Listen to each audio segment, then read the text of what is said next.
बिस्मिल्लाहिर्रहमानिर्रहीम, अस्सलाम वालेकुम नाज़रीन कराम। मैं हूं मखदूम शहाबुद्दीन और आप देख रहे हैं मेरा फेसबुक और यूट्यूब चैनल। उम्मीद करता हूं आप सब लोग बखैर वाफियत होंगे और जहां भी होंगे अपने अहले खाना समेत खुश भी होंगे और महफूज भी। नाज़रीन कराम, एस्टैब्लिशमेंट का फेवरेट कौन है? पाकिस्तान का अगला वजीर आजम कौन होगा?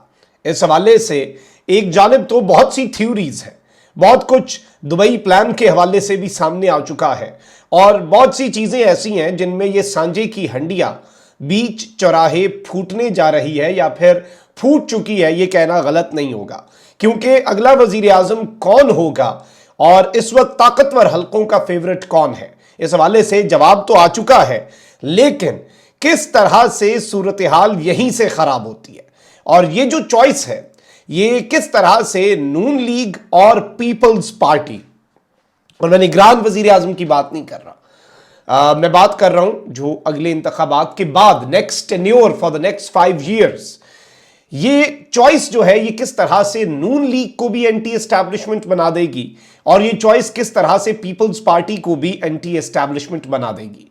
और ये बात किसने कही है कि मेरा वजीर आजम बनने का शौक जो है वो पूरा हो चुका है, लेकिन मैंने फिर भी बनना है और क्योंकि मैंने एक मैसेज देना है, मैंने एक क्लैरिटी के साथ चीज़ें जो हैं वो कम्युनिकेट करनी है।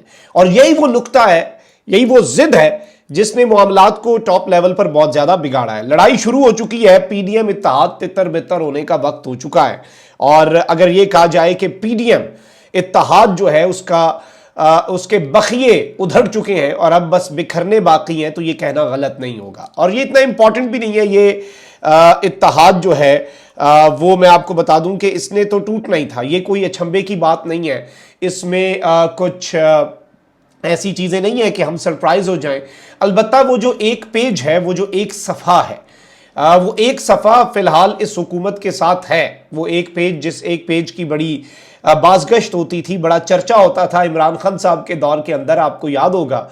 और फिर वो एक पेज किस तरह से लीरो लीर हो गया, तार तार हो गया, वो भी मिसाल शायद आपने ना देखी हो। मतलब इतने मिसाली ताल्लुकात थे और फिर जब खराब हुए तो फिर उसी तर्ज पर जितने, वो यही बात है कि जितनी दोस्ती हो ना, जितनी गहरी, जब लड़ाई हो तो फिर वो दुश्मनी भी उतनी गहरी ही हो जाती है, ताल्लुक खराब भी उतना ज्यादा ही हो जाता है। गालिबन यही हुआ था।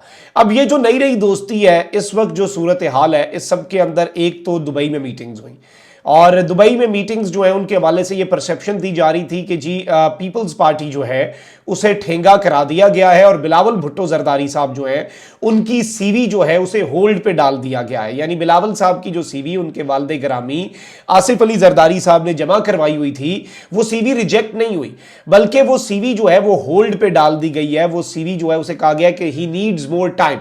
ऑल्दो पीपल्स पार्टी के हामी साफियों की तरफ से यह बयानिया लगातार बनाया जाता है कि बिलावल ने बहुत ज्यादा इंप्रेस किया है एस्टैब्लिशमेंट को as the foreign minister of Pakistan, और ये परसेप्शन बनाने की कोशिश के बिलावल ने पता नहीं फॉरेन पॉलिसी, फॉरेन डिप्लोमेसी के अंदर पता नहीं क्या वंडर्स कर दिए हैं, क्या झंडे गाड़ दिए हैं।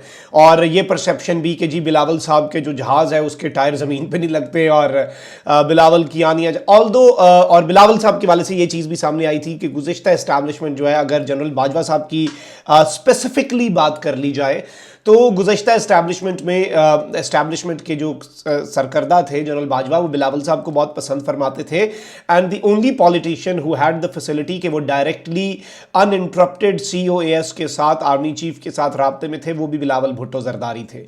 यानी सारी बेट्स जो है वो बिलावल पर ही लगाई गई थी। आपको पता है कि शुरू में फिर जब ये इमरान खान साहब की गवर्नमेंट गई उसके बाद हालात जिस तरह से तब्दील हुए, बाजवा साहब के दौर के अंदर बाप पार्टी ने पीपल्स पार्टी में शमूलियतें इख्तियार की और अपेरेंटली यही लग रहा था कि जनूबी पंजाब से बहुत बड़ा PTI का और पाकिस्तान मुस्लिम लीग नवाज दोनों का चंक जो है वो पीपल्स पार्टी में समा जाएगा। सिंध ऑलरेडी वो कॉन्कर रखेंगे और बलूचिस्तान के अंदर पीपल्स पार्टी मखलूत हुकूमत बनाएगी, बिलावल भुट्टो जरदारी वजीर आजम बन जाएंगे। ऑल्दो अब एक जानिब तो इस मंसूबे को भी ब्रेक लगी है और लंदन प्लान के हवाले, दुबई प्लान के हवाले से ये खबरें आ रही थी कि उसमें शहबाज शरीफ या नवाज शरीफ के वजीर आजम की बात हुई है। तो पीपल्स पार्टी ने ये बात वाजे कर दी है, मुराद अली शाह साहब ने भी ये बात वाजे कर दी है कि पीपल्स पार्टी तो इस मामले में एक पेज पे नहीं है। और उन्होंने कहा है कि दुबई प्लान के अंदर किसी को वजीर आजम बनाने का फैसला नहीं हुआ। हमारा अगला वजीर आजम तो बिलावल है, बिलावल को हम वजीर आजम बना के रहेंगे। और जरदारी साहब भी कुछ मिस कॉल्स जो हैं वो पीटीआई को देते रहे, और ये मिस कॉल्स पीटीआई की मोहब्बत में नहीं, ये ताकतवरों को ये समझाने के लिए था गालिबन कि आप हमें इग्नोर क्यों कर रहे हैं, हमारी अहमियत को देखें। आप देखें ना कि IPP बनने से सबसे ज़्यादा बुरा जरदारी साहब को लगा, क्योंकि उन्हें लग रहा था कि ये सब कुछ हमारे वज़न जो है जितना ये है ये हमारे पलड़े में डाल के हमें मज़ीद हमारा वज़न बढ़ा दिया जाएगा, लेकिन ये ऐसा नहीं किया गया। अब IPP जो है उसे नून लीग के साथ गेम करवाई जा रही है, क्योंकि नून लीग के साथ मामला ठीक है, नून लीग ऑब्लाइज हो जाए और IPP को 20-30 सीटें दे, लेकिन नून लीग फिलहाल 5 सीटें देने के लिए तैयार है। इस वजह से इस्तेकाम पाकिस्तान पार्टी के साथ नून लीग की भी दाल नहीं गल रही। मौलाना फजलुर रहमान साहब पहले ही इक्वेशन से आउट, वो तो वाजे कर चुके हैं, वो इस सब के अंदर है ही नहीं, और इनका आपस में फड्डा भी वाजे हो चुका है। वो अपना शिकवा जो है मौलाना फजलुर रहमान साहब वो सामने रख चुके हैं। अच्छा, अब पीपल्स पार्टी जो है वो इस बात पे अनबन है, ये भी बड़ी खबर नहीं है। This is not the news जो मैंने आपके सामने रखनी है, न्यूज़ कुछ और है, और ये तो सिर्फ आप कह लें कि ट्रेलर है, पिक्चर अभी बाकी है। पीपल्स पार्टी का फड्डा तो होना ही होना है, और ये जो हंडिया है ये बीच चौराहे फूटनी है, और पीपल्स पार्टी भी अब वो प्रो एस्टैब्लिशमेंट मामलात ऑल्दो सबूत देते रहते हैं, मामलात जो हैं इमरान खान के बुग्स में भी चीज़ें बहुत सी इकट्ठी हैं। आप कल देखें ना कि शहरी रहमान और अता तारड़ की प्रेस कॉन्फ्रेंस, इमरान खान को यहूदी एजेंट करार देने के लिए, ये सारी चीज़ें ये पूरी कौम तो देख रही है, बड़े वाज़ेह अंदाज में कौम देख रही है, कौम को समझ भी आ रही है, और चीज़ें जो हैं उनका अंदाज़ा भी होता जा रहा है। लेकिन अब आपने नाज़रीन किराम समझना है कि ये गेम पड़ेगी क्या। इस वक्त कहा यह जा रहा है कि मरीम नवाज शरीफ साहिबा, बिलावल की मैंने बताया CV होल्ड पे है, और ये लारा ही होता है ना कि आपको भी हम आपको बता देंगे, चलें अभी नहीं, अभी वक्त नहीं है। अच्छा, उसके बाद मरीम नवाज शरीफ साहिबा को पता था कि वो तो 3 में ना 13 में, और मरीम कैसे डायरेक्ट वजीर आजम, मतलब अकल को हाथ मारना होगा ना। तो मरीम साहिबा ने अकलमंदी दिखाई, उन्होंने अपनी वजीर आजम वाली CV जो है वो पहले ही वापस ले ली हुई है, और उन्होंने जो CV है वो वज़ीर आला पंजाब के लिए जमा करवाई हुई है फ़िलहाल। और वज़ीर आला पंजाब उन्होंने कहा ना कि वही कि 1 in hand is better than 2 in the bush, जो हाथ आ रहा है वो तो रखो ना, मतलब, और कुछ एक्सपीरियंस भी हो जाएगा और माहौल भी बन जाएगा। ऑल्दो इन्होंने जो डिज़ास्टर्स करने, आई नो कि बिलावल ने फॉरेन मिनिस्ट्री के साथ वो खिलवाड़ नहीं किया जो मरीम नवाज शरीफ साहिबा वज़ारत आला के साथ करेंगी। आप अंदाज़ा भी नहीं कर सकते, पंजाब पाकिस्तान के सबसे ज़्यादा आबादी वाले सूबे के ऊपर जब मरीम नवाज हमें रूल करेंगी, आप बस तैयार हो जाएं, आप इंजॉय करेंगे, आप कहेंगे कि भाई ऐसा तो कभी कुछ नहीं हुआ, ये तो कुछ नया ही हो गया हमारे मुल्क के अंदर। मतलब ये सारी चीज़ें इस वक्त चल रही हैं। अब ज़रा आ जाते हैं कि वज़ीर आज़म पाकिस्तान किसे बनाया जाए। नाज़रीन किराम, नवाज शरीफ साहब जो है ना, उनके जो करीब समझे जाते हैं साफ़ी, यानी मैं नून लीग के करीब समझे जाने वाले साफ़ियों की बात कतन नहीं कर रहा, नवाज शरीफ साहब के जो करीब समझे जाने वाले साफ़ी हैं वो 2 नैरेटिव्स बना रहे हैं। और वो 2 नैरेटिव्स क्या हैं? एक नैरेटिव तो यह है कि नवाज शरीफ को कोई फ़र्क नहीं पड़ता, नवाज शरीफ की बला से नवाज शरीफ वज़ीर आज़म बने ना बने, नायली ख़त्म हो या ना हो, नवाज शरीफ के लिए it doesn't matter at all for Nawaz शरीफ।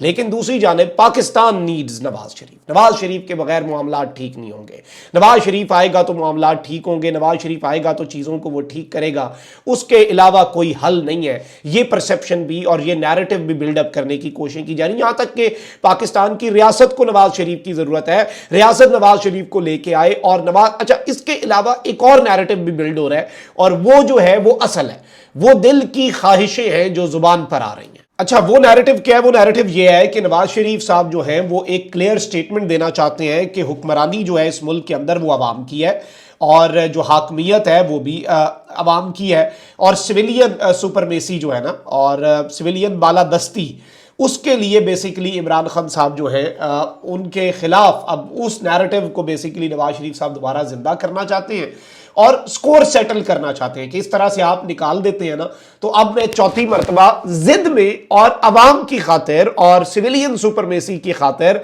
मैं आपको वजीर आजम बन के दिखाऊंगा, और ऐसे है तो फिर ऐसे ही सही, इंज है तो फिर इंज ही सही। तो नवाज शरीफ साहब के वाले से ये चीज भी सामने आ रही है। ये वो ख्वाहिश है जो नवाज शरीफ साहब की है। नवाज शरीफ साहब badly wants to become the prime minister. आप अंदाजा भी नहीं कर सकते कितनी ज्यादा वो उनकी ये ख्वाहिश है। और उन्होंने वैसे ये बयान दिया है और उन्होंने ये बात कही है मीटिंग के अंदर कि मुझे क्या फर्क पड़ता है वजीर आजम बनने से, मैंने क्या करना है, मेरा वजीर आजम का शौक तो पूरा हो चुका है। अच्छा, अब यहां पे सवाल होता है कि शहबाज शरीफ साहब का मसला यह है कि शहबाज शरीफ साहब को बहुत दफा एस्टैब्लिशमेंट ने अपने हिसाब से इस्तेमाल करने की कोशिश की, अपने बड़े भाई के खिलाफ इस्तेमाल करने की कोशिश की, बड़े भाई के खिलाफ एक रिप्लेसमेंट के तौर पे यूज करने की कोशिश की। ये सब कुछ हुआ, लेकिन शहबाज शरीफ साहब डटे रहे, जो चीज़ है वो है। और शहबाज शरीफ साहब के हवाले से सब कुछ हुआ ना, शहबाज शरीफ साहब ने कम से कम भाई को धोखा नहीं दिया और भाई का साथ नहीं छोड़ा।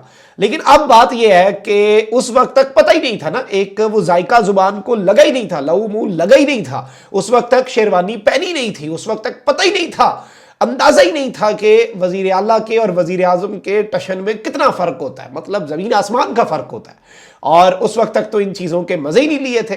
जब मसला ये है, इक़्तिदार का नशा एक ऐसा नशा है, जब आप ये नशा कर लें फिर उसके बाद ही लत लगती है ना। नशा करने से पहले तो पता ही नहीं होता, उससे पहले तो कह रहे होते हैं कि भाई खैर है, जो मर्जी हो जाए, नहीं करेंगे, डटे रहेंगे।